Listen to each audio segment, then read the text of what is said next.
여러분 안녕하십니까? 어, 참 이렇게 오래간만에 여러분 뵙겠습니다. 다들 안녕하시죠? 제가 뻔한 답을 알고 있으면서 이렇게 안부를 물을 수밖에 없어서 여러분 죄송하기 짝이 없습니다. 오늘은 새벽기도 창세기 시리즈 설교로 창세기 17장 1절에서 14절의 말씀으로 내 인생의 제후반전이라는 말씀으로 제목으로 말씀을 드리고 또 찬송가는 이 몸의 소망 무엇인가 이것이 되겠습니다. 저는 오늘 이 창세기 17장을 이렇게 보면은 제가 항상 설교할 때 그 많은 미물들, 만물의 영장인 우리 인간들을 이야기하면서 하나님의 자녀를 이야기하면서 미물들에 대해서 이야기할 때가 참 많이 있습니다. 그 솔개라는 그 이야기가 있습니다. 솔개는 원래 많이 살면은 20년에서 30년 그 사이를 산다고 합니다. 그런데 아주 드물게 그 솔개 중에서 50년 가까이 생존하는 솔개도 있대요.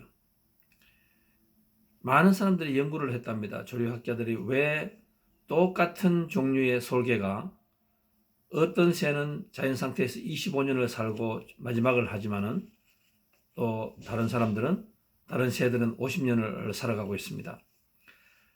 솔개는 20년 이상 살게 되면은 몸이 노쇠하고 부리는 구부러지고 발톱은 묻어지고 날개 깃털도 헤어져 날기조차 힘든 볼품없는 모습이 된다고 합니다. 그때의 솔개는 두 가지의 선택길이 있다고 합니다. 그냥 가만히 있다가 죽을 것인가 아니면 30년을 더 살 수 있는 새롭게 태어나는 길의 선택을 해야 된다고 합니다. 많은 새들은 거기서 그냥 죽어버린대요. 그냥 똑같은 모습으로 살다가 죽고 만다고 합니다. 그런데 그 새 중에서도 위대한 새 중에 하늘의 상궁의 왕의 왕이죠. 독수리가. 이 솔개는 아주 그 험한 그 바위산으로 간답니다. 천적을 피해서 아무도 없는 천적을 피해서 험준한 바위산으로 날아가 둥기를 턴다고 합니다. 그리고서는 구부러진 부리로 단단한 바위를 마구 쫓아낸대요. 그러면 이 부리가 피가 나고 엄청나게 고통이 있다고 합니다. 이 부리를 부수고 그리고는 몇 달을 참는데요. 힘을 다 쏟았습니다. 피를 다 흘렸습니다. 그리고는 그 새 뿌리가 매끈하고 아주 새롭게 뿌리가 태어나면은 그것으로서 자기의 묻어진 발톱을 뽑는데요. 그러니까 생발톱을 뽑는 거예요. 그리고 그 발톱을 뽑고 그리고는 깃털을 나중에 하나하나 뽑아낸다고 합니다.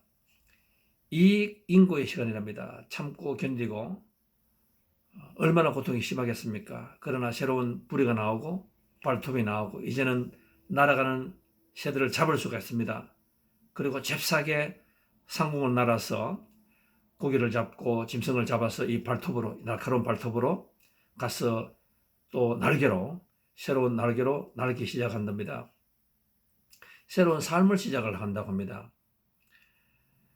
이 상고의 기간을 통해서 새로운 부리와 발톱과 날개를 얻은 솔개는 깊은 지혜와 인내심을 가지고 새롭게 태어나서 제2라운드 후반전 원숙한 삶을 우아하게 자기의 정체성을 가지고 땅에서 죽어가는 것이 아니라 하늘을 날면서 그 힘찬 독수리가 하늘을 나는 그 힘을 가지고 새롭게 태어난다고 합니다. 우리도 세상을 살아가면서 사람은 얼마나 사느냐가 중요한 것이 아니라 어떻게 사는가, 아니 어떻게 살면서 어떤 모습으로 어떤 흔적을 어떤 발자취를 남기면서 사느냐가 참 중요한 것 같습니다. 인간의 삶에는 이 변곡점 하는 것이 있습니다. 인플렉션 포인트라고 말하죠. 이렇게 우리가 이렇게 벨 쉐이프, 종 모양으로 되어 있고 아니면 똑같은 모습으로 살아가는 데가 있고 우리도 살아가다 보면은 인생에는 이렇게 점이 있습니다. 여러분들이 돌아보시면 아시잖아요. 우리가 모세를 보면은 점이 3번 있었죠.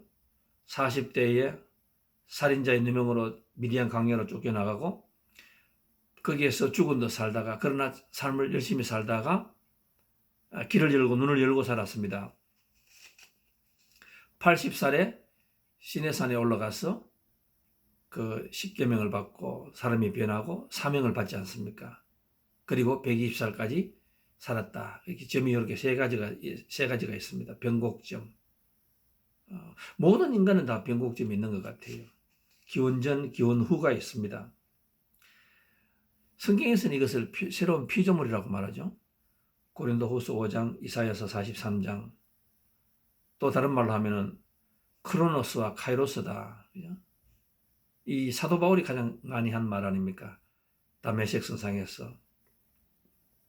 그전에는 어떻게 살았는데 그 이후는 내가 어떻게 살았다. 그리고 우리가 아브라함부터 계속 보시면 똑같습니다. 나이 들매 축복이라는 단어가 요즘 많이 유행하고 있습니다. 나이 들매 신학이라는 말도 있습니다. 나이 들매 반전이라는 그 말도 있습니다. 저는 예배가 무엇인가, 인생에서 가장 축복이 무엇인가, 똑같은 점으로 살아가는 것이 아니고 변곡점이 있어야 된다. 변화가 있어야 된다. 예배의 가장 큰 정의는 뭔가 하면은 예배는 바로 이 변곡점을 찾는 것이다. 저는 그게 가장 훌륭하고 좋은 예배의 정의라고 말합니다. 우리 모두는 예배를 드립니다. 어떤 사람은 모태신앙이고 뭐 여러 가지 세상에 우리가 입에 오른 여러 가지 표현들이 있지 않습니까? 교회를 얼마를 다녔다. 목사로 얼마를 다녔고 또 어떤 직분을 받았다. 그런데 진정한 예배는 무엇인가 하면은 예배는 기원 전과 기원 후 그리고 변곡점이 있어야 된다. 새로운 피조물이다. 이것은 말로 하는 것이 아니라 내가 말할 수 있어야 된다. 내가 어떤 점을 말할 수 있어야 됩니다. 내가 그때의 그 순간에 그 예배를 통하여서 내가 그 이후로는 변했다. 이렇게 그 말씀을 우리가 할 수 있어야 된다. 그리고 우리가 성경을 보면은 참 이 나이는 숫자에 불과하다라는 말이 있습니다. 한때 우리가 그 오성근 씨입니까? 내 나이가 어땠어? 그죠? 야야, 내 나이가 어땠어? 그리고 마지막에 어떻게 됩니까? 딱 좋은 나이다. 딱 좋은 나이다. 이 말 속에 우리가 왜 한국 사람들이 그렇게 열광했을까? 또 그때 그런 노래가 있지 않습니까? 제가 갑자기 생각이 나는데 뭐 80살에 그 100살, 그죠? 그냥 사는 것이 아닌데 이 말씀이겠죠. 우리가 그 솔개, 그 독수리의 고통처럼 우리의 삶이 질과 양이 변했습니다. 완전히 다른 삶을 살아갔습니다. 야곱은 77살에 변곡점을 경험했죠. 하란으로 또 편후에 20년간 외삼촌 라본의 양떼를 돌보다가 야곱은 나중에 약복강에서 하나님을 만나고 하나님께서 그 사람에게 야곱이라 부르지 말고 이제는 너는 이스라엘로 불렀다. 이름을 바꾸지 않았습니까? 70. 모세는 나이 80살에 이스라엘 민족을 해방시키려는 출애굽의 사명을 받았습니다. 아론 역시 80살에부터 소명을 감당했고 여호수아 94살에 모세의 후계자로 임명되었고 그리고 갈렙도 우리가 기억나지 않습니까? 85살 다 죽어가는 나이에 저 산지를 나에게 달라고 그렇게 그 말을 하였습니다. 대기만성이라는 말이 기억납니다. 큰 그릇일수록 천천히 그 완성이 됩니다. 소크라테스는 70살에 시작하였고 미켈란젤로는 89살에 자신이 어떻게 살 것인가 인생을 변곡점을 경험하였습니다. 90세가 넘어서 교황청의 천정을 조각했습니다. 피카소는 90살에 했다. 우리가 그렇게 된다. 그 나이는 먹는 게 아니라 거듭나는 거라는 말이 생각이 납니다. 나이는 칠을 더할 때마다 빛을 더해가는 옷과 같습니다. 어떻게 하면은 나이를 멋있게 먹을 수 있을까요? 그 지혜가 되어간다. 그죠? 지혜가 되어간다. 욥기 12장에 나옵니다. 늙은 자에게는 지혜가 있고 장수하는 자에게는 명철이 있느니라. 선샤인 잡지에 의하면 세계 역사상 최대 업적의 35%는 60살에서부터 70살 노인들에게 이루어졌고 23%는 70살에서 80세 노인 그리고 6%는 80대에 의해서 성취되었다고 한다. 역사적 저와 여러분이 사용하고 있는 역사적인 모든 문화의 64%의 위대한 것은 다 65살 이상의 노인들, 나이 든 사람들에 의해서 이루어졌다. 이 사람들은 다 예배를 드렸다. 오늘 이 창세기 17장은 저와 여러분에게 참 도움이 많이 되는 것 같습니다. 아브라함도 이민자 아닙니까? 고향을 떠나서 살아갑니다. 저와 여러분도 이민자입니다. 저와 여러분들도 살아가면서 이 아브라함은 어떻게 그 이민자로서 성공할 수 있었는가? 우리가 한번 창세기 17장을 통하여서 저와 여러분에게 은혜가 되었으면 좋겠습니다. 이 하나님께서는 사람들을 이야기할 때에 이렇게 변곡점을 이야기합니다. 점을 이야기합니다. 아브라함은 75살 때가 참 중요했는 것 같아요. 그때에 창세기 12장 4절에 보면은 하나님의 부름을 받아서 고향을 떠나서 이제 떠납니다. 그죠? 75살에 그때가 중요하다. 그전에는 하나님께서 다 기억하지 않습니다. 75살이다. 우리가 한국을 떠날 때 몇 살인가가 중요하지 않은 것 같습니다. 누구의 말을 듣고 왔는가. 그리고 아브라함에게서는 86살 때가 중요했는 것 같아요. 그것이 16장, 오늘 우리가 전번주에 있잖아요. 16장 마지막 절에 보면은 그때가 86살이었다고 합니다. 고향을 떠나서 10년, 11년, 강산도 배우는 나이인데 하나님께서 자식을 준다고 말하였는데 지금 자기 부인과 보니까 전혀 가능성이 없습니다. 그래서 그만 10년이 변하면 강산이 변하는데 10년이 변하면 하나님은 일편단심인데 이 아브라함과 사라가 믿음이 그만 흔들리고 변하고 말았는 것 같아요. 하갈을 통해 이스마엘을 낳았습니다. 그리고 지금 16장 마지막 절과 16장 16절과 오늘 우리가 읽었는 17장 1절의 말씀은 13년이라는 침묵이 흘렀습니다. 요 1절 사이에, 한 장 사이에 13년이라는 세월이 흘러가고 말았습니다. 그리고 우리 13년이라는 이 세월 동안에 우리가 이렇게 예상을 할 수가 있습니다. 아브라함은, 사라는 그 세상에 빠져서 아마 살았는 것 같아요. 그런데 마음은 아마 허전했겠죠. 우리가 하나님 약속을 믿고 떠났는데 우리가 살아가는 것이 그냥 지금 아이를 데리고 16장에 보면 돌아가라고 말하지 않았습니까? 그냥 아이 키우고 거기에 세상의 재미에 빠져서 우리가 지금 이 아브라함이 살아가고 있었습니다.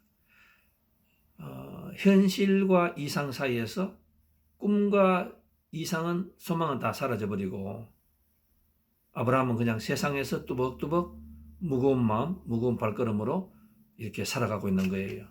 마치 제가 처음에 말씀드렸던 그 솔개로 태어났는데 닭으로 살아가는 것과 똑같습니다. 부리는 다 부러지고 둔해지고 발톱은 다 사라지고 그죠? 날개는 너무너무 날 수도 없는 그런 삶을 살아가고 있었습니다. 그리고 아브라함은 나중에 창세기 25장 7절에 가면은 175살에 죽잖아요.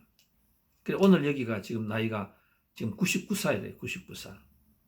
그래 이렇게 살아갈 수도 있는데 여기에서 하나님이 찾아오시는 거예요. 찾아오셔서 하나님께서 자기 이름을 뭐라고 말씀하시는가 하면은 엘 샤다이. 하나님께서 이름을 자꾸 이렇게 여러 가지로 나오시잖아요. 엘 샤다이. 그 전능하신 하나님이시다. 모든 것을 이루시는 하나님이시다. 여러 모양으로 나오시지만은 우리가 그렇잖아요. 우리가 우리 그 부모를 이야기할 때에 그냥 친한 친구는 그 아버지를 어떻게 보았고 어머니를 어떻게 보았고 장남, 차남, 딸 다 보는 각도가 다르지 않습니까? 거짓말이 아니고 만드는 허상이 아니라 똑같은 인물이지만은 각자가 다른 각도에서 바라보았기 때문에 그렇습니다. 우리가 하나님도 똑같은 하나님이시지만은 준비하시는 여호와 일의 하나님이시고 여호와 삼바, 여호와 사오는 하나님, 치료하시는 하나님 또 다 이름이 다르지 않습니까? 그러니까 오늘은 아브라함은 세상에 빠져서 두 부부가 그냥 세상에 빠져서 세상 것이 다인 것처럼 살아갔지만은 마음의 허전함은 말할 수가 없었겠죠. 우리도 이민 와서 자식 교육시키고 우리가 미국의 꿈을 가지고 살아왔습니다. 우리가 초창기에는 돈 조금 가지고 차 사고 뭐 아파트 들어가고 집 사고 그죠? 차를 바꾸고 하면 그때 막 흥분되고 있었습니다. 그런데 어느 순간에 여러분은 잘 모르겠어요. 저는 그런 것 같아요. 이게 다인가? 이것 때문에 내가 이렇게 고생하고 우리가 그럴 때가 참 많이 있습니다. 그런데 거기에서 우리가 솔개처럼 그렇게 살다가 죽느냐? 아니면은 하늘의 꿈을 꾸고 다시 25년을 발자취를 남기고 흔적을 남기고 영향력을 끼치고 질과 양이 질이 다르고 그죠? 또 크로노스 카이로스 차이, 또 변곡점, 세상의 끝을 바라보는 것이 아니라 하늘의 꿈을 꾸고 하늘의 상을 바라고 세상을 살아가는 그런 삶을 우리가 사는 그 결정의 그 차이가 있는 거예요. 저는 예배가 무엇인가 하면 오늘 이렇게 보시면은 우리가 베드로가 밤새도록 고기를 낚았습니다. 내가 자식을 위해서 다 했습니다. 내가 건강을 위해서 다 했습니다. 내가 돈을 위해서 다 했습니다. 내가 죽도록 내가 일을 하였습니다. 그런데 어느 순간에 밤새도록 고기를 낚았지만 고기 한 마리도 잡히지 않았거든요. 그건 아브라함도 그랬고 야곱도 그랬고 사도 바울도 그랬고 다 그래야 하였습니다. 저는 이 예배가 이 하나님을 믿는 것이 가장 큰 축복이 되는 것이 뭔가 하면은 내가 눈을 뜰 수 없고 내가 일어날 수 없었고 내가 감히 누구에게도 기댈 수 없을 때 너무나 차갑고 어두운 그 광야의 밤 속에서 하나님은 가만히 보시면 다 찾아오시는 분이에요. 참 놀라운 것 같아요. 다윗에게도 찾아오셨고 오늘 아브라함에게도 하나님이 기다리시지 않았습니다. 하나님이 찾아오셨어요. 하나님 보실 때 가장 좋은 때라는 모양입니다. 우리는 여기서 왜 그동안 기다렸습니까? 하나님은 그 가장 좋은 때시기 때문에 하나님은 찾아오세요. 베드로에게도 멀리 계시지 않고 찾아오셨잖아요. 나중에 베드로가 잊어버리고 요한복음 21장에서 디베르 호숫가에서 부활하신 예수님을 3번 부인하고 디베르 호숫가에서 세상적으로 그냥 이게 삶인가 곱다. 아마 이렇게 살면 되는 거지 뭐 특별한 거 있어? 그냥 먹고 마시고 그냥 입을 거 있으면 되는 거 아니야? 그냥 완전 땅에 떨어져서 우리가 안주하고 맛이 따뜻한 물에 그 개구리처럼 우리는 그게 다인 줄 알고 살아가고 있는데 하나님께서 찾아오시잖아요. 야곱에게도 하나님께서 약복강에서 찾아오시잖아요. 사도 바울에게도 찾아오시잖아요. 고향 그 다소에서 아라비아 광야에서 13년 쫓겨가서 유배 생활할 때 하나님이 찾아오시잖아요. 그래서 저는 오늘 우리 성도님들에게 이런 예배가 되었으면 좋겠다. 우리가 하나님이 찾아오시도록 기다리시고 하나님이 찾아오셔서 말씀하실 때에 엘사다이 하나님께서 나에게 모든 것을 해주시는 하나님이시다. 그리고 아브라함은 그걸 받아들이고 그리고 하나님께서 오늘 여기에서 뭐를 말씀하시는가 하면은 이제부터는 하나님께서 너가 이렇게 살아가는 너가 아니야.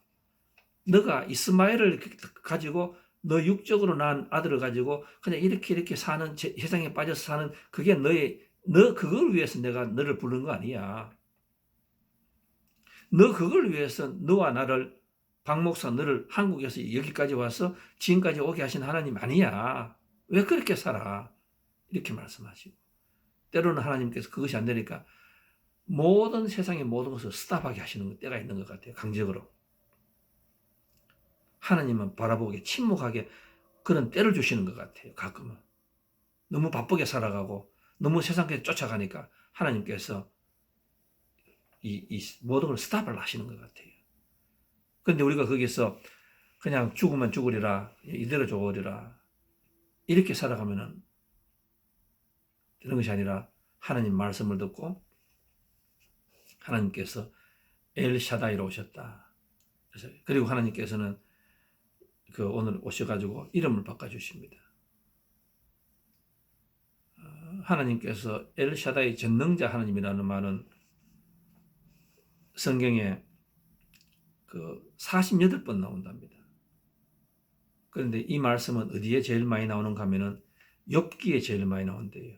31번. 그러니까 48번 나오는데 이 엘샤다이 전능자 하나님이라는 말, Almighty, 이 말은 48번 나오는데 욥기가 31번이 나온답니다. 여러분 욥기는 아시잖아요. 그 고통 속에서 그 엄청난 암흑기, 절망 시간, 그때에 엘샤다이, 마태복음 9장 23절에 할 수 있거든, 무슨 말이냐, 믿는 자에게는 능치 못할 일이 없다고 말씀하셨고, 사도 바울의 인생이 힘들 때 로마서 8장에서 모든 것을 이길 수 있는 넉넉한 믿음을 주신다고 말씀하셨고, 그리고 빌립보서 4장 13절에 가면은 내게 능력 주시는 자 안에서 내가 모든 것을 할 수 있느니라 라고 말씀을 하셨다. 이게 초대교회는 이렇게 살았고, 오늘 하나님께서는 아브라함을 이제 늘 아브라함이라고 말하지 말고 아브라함이라고 불러라. 너가 이게 인생의 종착역이 되어야 돼. 열방의 모든 믿음의 조상이 되어야 된다. 아브라함에게 푸시하시는 것 같아요. 정체성을 깨달아라. 신분의식 깨달아라. 그리고 아브라함뿐만 아니라 사례도 사라로 바꿔. 모든 사람이 어머니가 될 사람이야. 너가 그렇게 행동해서는 안 돼. 그렇게 살아서는 안 돼. 오늘 보시니까 하나님 이름도 다르게 새로 나오시고, 아브라함도 이름이 바뀌어지고, 또 부인 사례도 사라로 바꿔진다. 인생의 축복은 내가 무엇을 가진 것이 많아서 그때가 축복이 아니라 어느 순간에 내 영적인 눈이 바뀌어야 된다. 내 이름이 바뀌어야 된다. 내가 바꾸는 것이 아니에요. 하나님께서 나에게 새로 이름을 주시는 거예요. 그것이 저는 진정한 예배고, 그때의 세상이 달라진다. 이후로 아브라함은 완전히 다르게 살아갑니다. 이게 지금 100살, 99살, 100살 아니에요? 그런데 여기서부터 아브라함은 사라와 같이 변합니다. 그죠? 그리고 믿음의 조상의 길을 가게 됩니다. 환경의 변화가 받지 않고 항상 하늘을 바라보면서 이 고통 속에서 새롭게 태어난다. 새롭게 태어난다. 그게 저는 예배라고 믿거든요. 하늘을 풀풀 납니다. 독수리처럼 날아가요. 이 아브라함이. 너무 세상이 힘드니까 날아갈 수밖에 없었습니다. 근데 그 날개는 어디에서 나왔습니까? 믿음의 날개를 믿음의 날개를 받게 되었습니다. 근데 오늘 여기 보면은 하나님께서 이름을 다 바꾸는 사람들에게 그냥 주시지 않고 할례라는 것을 오늘 여기 나오거든요. 할례.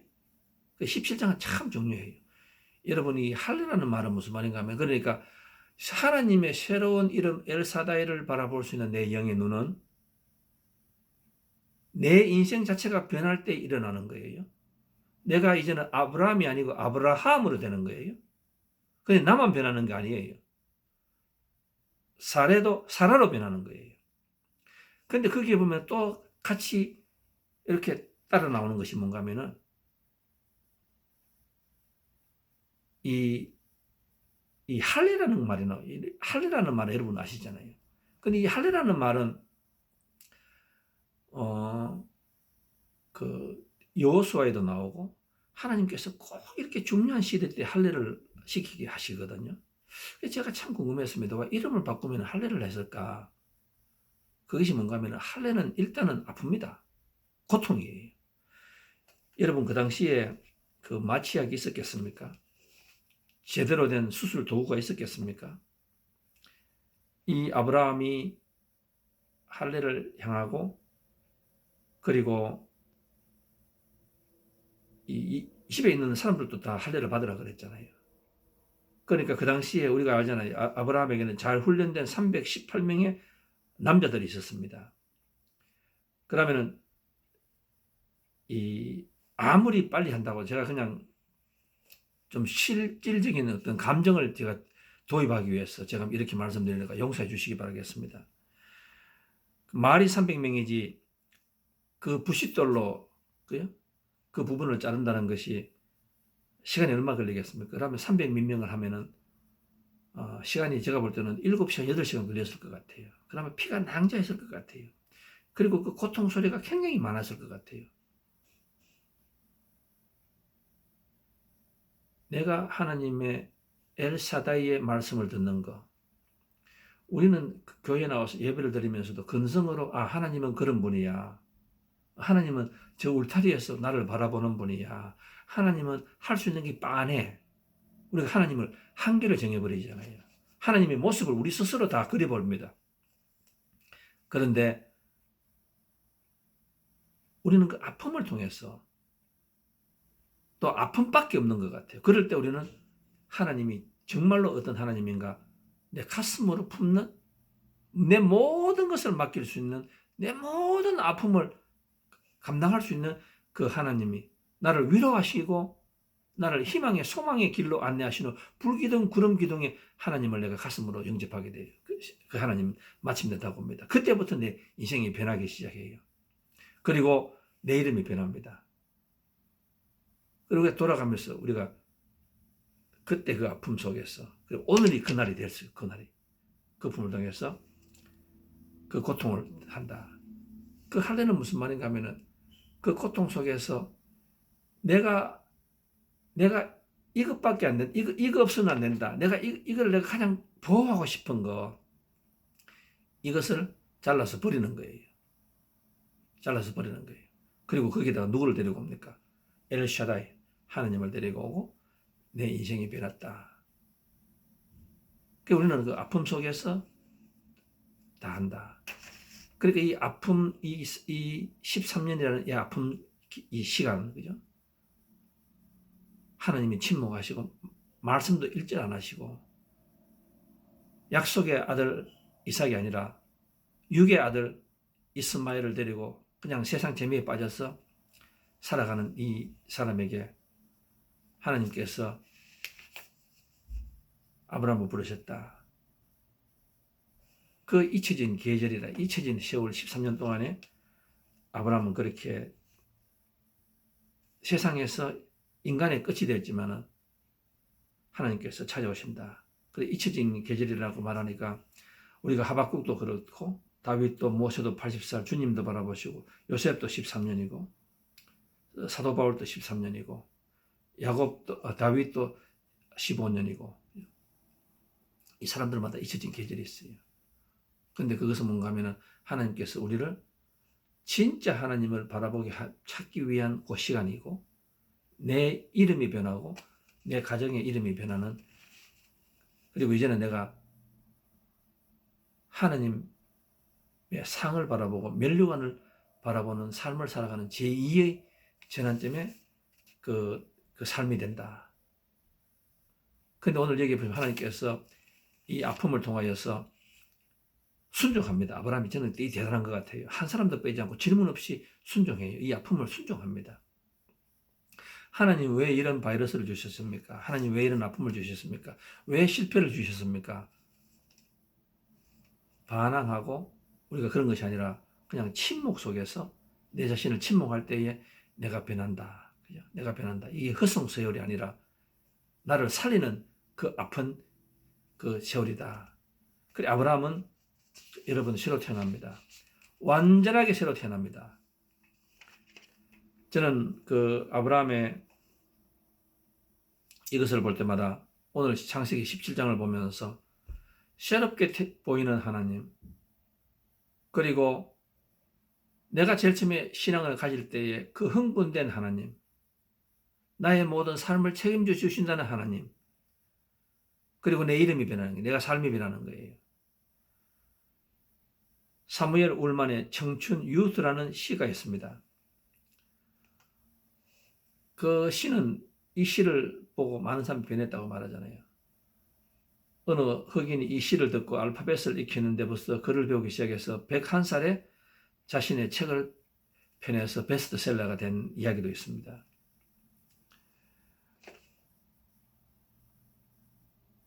그 이 시는 이렇게 됩니다. 때로는 20세 청년보다도 70세 어른에게 청춘이 있을 수도 있지 않을까. 나이를 대해가는 것만으로 사람이 늙는다고는 할 수 없다.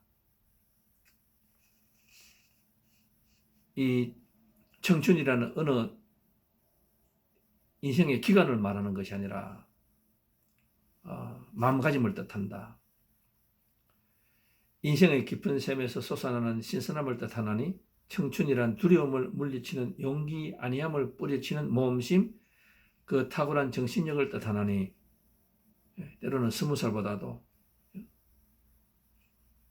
70, 80살 된 노인이 더 청춘일 수도 있습니다. 누구나 세월만으로 늙어가지 않고 이상을 잃어버릴 때 늙어가나니 세월은 우리의 주름살을 넓게 하지만 열정을 가진 마음을 시들게 하지는 못하지. 근심과 두려움, 자신감을 잃는 것이 우리 기백을 죽이고 마음을 시들게 한다네. 생리적인 나이는 어쩔 수 없지만 정신적인 나이는 청춘에 고정시켜두자. 늙는다는 것은 어쩔 수 없는 자연의 순리지만 생각이 녹슬어서는 안 된다. 저는 이 말씀이 참 좋은 것 같아요. 오늘 아브라함은 창세기 17장에서 사라와 아브라함은 새로운 믿음의 청춘으로 살아갑니다. 큰일 합니다. 나중에 믿음의 조상이 됩니다. 1947년 10월 14일 날 척 이그라는 비행기 조종사가 있었습니다. 여러분, 이분은 여러분께서 연세가 좀 드신 분은 아시겠지만 제가 80년 초 때만 와도 미국의 하나의 전설적인 사람입니다. 굉장히 분이 참 이렇게 저렇게 늙은 사람도 있구나라고 생각할 때입니다. 차선전할 때 보면 광고에 그때 팔순인 이분이 나오셔가지고 막 이 차선전하고 하여튼 참 아름답게 우아하게 늙으신 분입니다. 이 척 이그라는 사람은 전설적인 사람이잖아요. 이분은 음속을 뛰어넘는 비행 시험에 도전하여 성공한 사람입니다. 1947년도에 이 음속을 뛰어넘는 비행기를 속도를 시험하는 건 참 힘들었다고 합니다. 많은 사람들은 그때 이 속도를 뛰어넘는 비행 시험 하다가 보면은 사람이 막 몸이 분해가 된다는 말도 있고 비행기가 터진다는 어떤 그런 여러 가지 이야기가 참 많이 있었습니다. 그런데 이분이 그 시험에 자기가 발런티어를 합니다. 조종사로 목숨을 걸고 도전합니다. 시간당 700마일에 마하 1.6을 기록을 했답니다. 지금은 우리가 마하 2.5, 3 뭐 이런 이야기가 많지만 그 당시는 뛰어넘을 수 없는, 한 번도 가보지 않는 그런 벽이었습니다. 과학자들이 도저히 불가능하다는 예상했던 벽을 뛰어넘습니다. 이 척 이그가 시험 비행을 마치고 나서 이렇게 말하는 것이 지금 역사에 남아 있습니다. 속도가 빨라질수록 비행이 더 부드러워졌습니다. 속도계가 마하 0.965를 넘어서서 마하 1에 도달할 때는 저는 이상 중에 비행하는 느낌을 받았습니다. 왜냐하면 너무나 잔잔하고 고요해서 할머니가 손자를 얼리며 레몬 주스를 즐길 수 있을 정도였기 때문입니다. 덧붙여 그는 이렇게 이야기합니다. 그때 제가 깨달은 것이 있었습니다. 성취 불가능하다고 생각했던 벽은 상공이 아니라 하늘이 아니라 우리들의 인간의 지식과 경험에 있었다는 것을 저는 깨달았습니다. 에스겔서 36장 26절 27절은 구약 성경에서 참 중요한 말씀입니다. 그것이 뭔가 하면은 새 영을 준다고 말하거든요. 우리는 이것을 가지고 영적인 할례라는 말이 여기에서 나오는 거예요. 육적인 할례의 근본 뜻이 뭔가 하면 그 아픔을 통하여서 영적인 할례를 하란 말이다. 내 마음을 새롭게 하란 말이라 새롭게 태어난다 라고 이렇게 말하고 있습니다.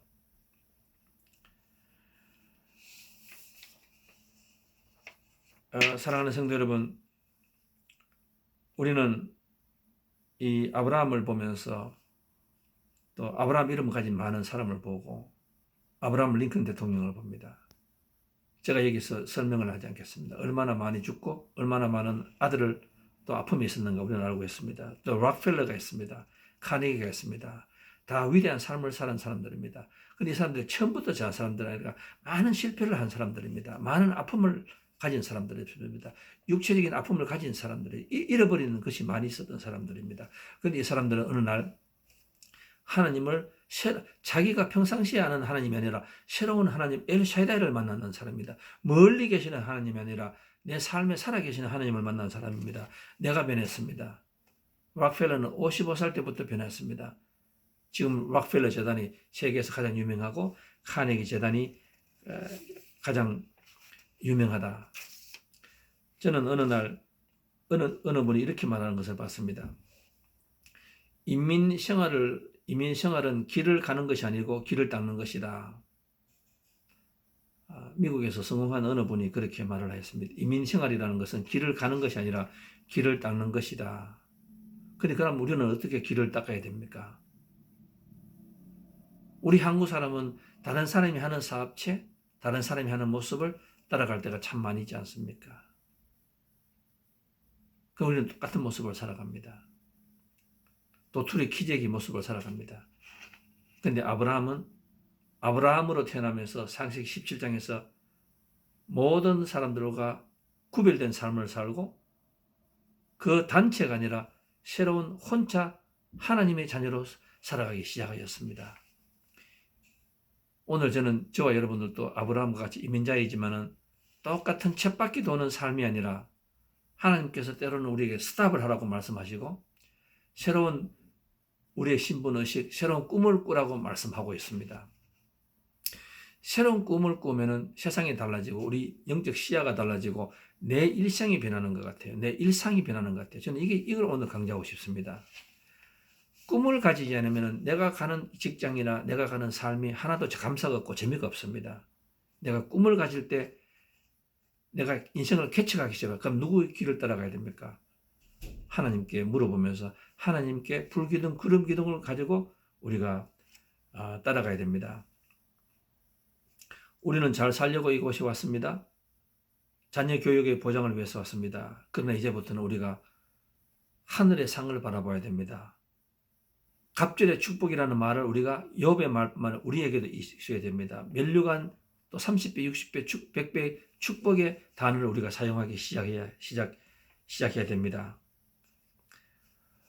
3일 전에 뉴욕에서 택시 운전사가 있었는데 그 사람이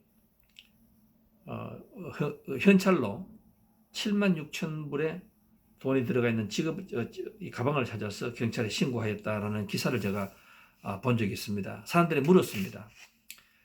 이분이 택시 기사를 하여서 요즘에는 그 우버 때문에 돈을 많이 못 번대요. 이 돈을 받아서 가지 있었으면은 당신이 지금 돈을 얼마를 버는데 이것은 당신이 몇 달을 기름값 빼고 뭐 하면은 해는 돈인데 어떻게 했었느냐 이렇게 말하니까 자기가 택시 운전을 하지만은 자기가 믿는 이슬람 그 파키스탄 사람인데 그분의 가르침을 따라서 산다. 제가 많은 생각을 하였습니다. 그 자기가 이 짜증나고 이 교통과 이 경쟁의 사회에서 돈 버는 걸 가지고 내 죽지 못해서 살아가는 삶이 아니라 자기는 희망과 꿈을 꾸면서 휘바람 불면서 콧노래 부르면서 운전을 하고 있는 거예요. 소망이 있는 자. 우리는 믿지 않지만 그 이슬람을 믿는 그 사람. 그렇지만은 미국에 자기가 삶이 변했고 저는 그때 그걸 보면서 이 사람이 자녀가 2명이 있대요. 지금 이만큼 큰 유산이 있을까? 이만큼 큰 유산이 있을까? 창세기 16장에 버금가는 그런 큰 축복을 유산을 자식들에게 줬구나. 오늘 우리가 창세기 17장에 보면 하나님 마지막에 말씀하시잖아요. 그 복이 대대로 내려갈 것이다. 너 아브라함이 아브라함으로 사라로 살아가는 새로운 하나님을 만나 살아가는 너의 인생을 새로 태어나는 것은 여기서 일어나는 이 모든 것은 이 복이 너뿐만 아니라 대대로 준다. 엄청난 여러분 복 아닙니까? 그 대대 자손 만대로 준다는 그 복을 말하고 있습니다. 제가 오늘 말씀을 끝내겠습니다.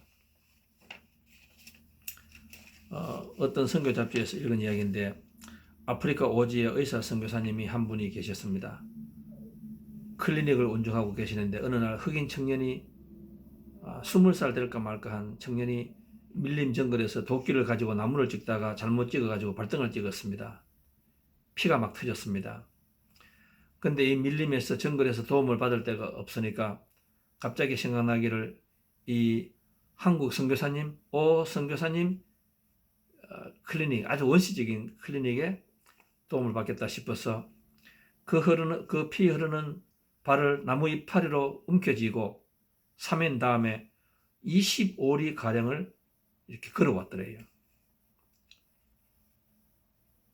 25리 가량을 그 사막을 넘어서 왔습니다. 그래서 대략을 지혈을 하고 물을 마시게 하고 어느 정도 이렇게 되었습니다. 그런데 조금 지나다가 하니까 그 어머니가 왔더래요. 그래서 선교사님이 웃으면서 그 어머니한테 이렇게 묻습니다. 어떻게 이 아들이 여기 있는 줄 아느냐고. 전화도 없고 우리 상식이 아프리카 상식입니다. 그렇게 말하니까 그때 그 어머니가 그렇게 웃으면서 말을 하더래요.